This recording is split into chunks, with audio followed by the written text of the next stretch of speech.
Aujourd'hui, j'ai envie de te parler d'un livre qui m'a profondément touchée et que je recommande souvent aux personnes qui font des burn-out. Il s'agit de la théorie du bourgeon de Fabrice Midal. Je ne sais pas si vous connaissez. Quand on est en burn-out, on a souvent l'impression d'être cassé, vidé, bloqué, comme si quelque chose en nous ne fonctionnait plus. Et ce livre vient complètement changer ce regard. Fabrice Midal, dans son livre, utilise une image très simple mais très puissante. C'est celle du bourgeon.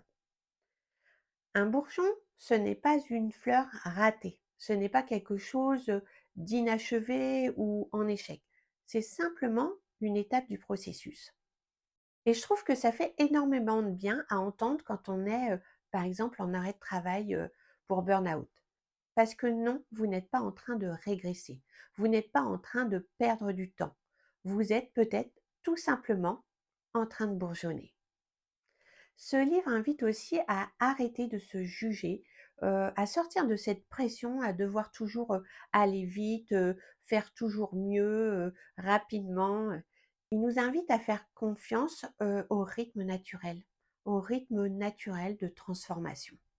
Personnellement, ça m'a aidé à poser un regard, sur ce que je vivais, à accepter que ce temps de pause, aussi inconfortable soit-il, avait du sens.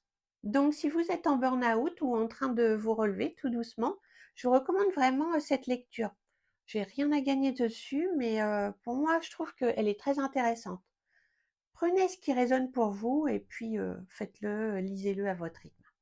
Et surtout, rappelez-vous, un bourgeon ne force pas pour devenir une fleur. Il se transforme quand les conditions sont réunies.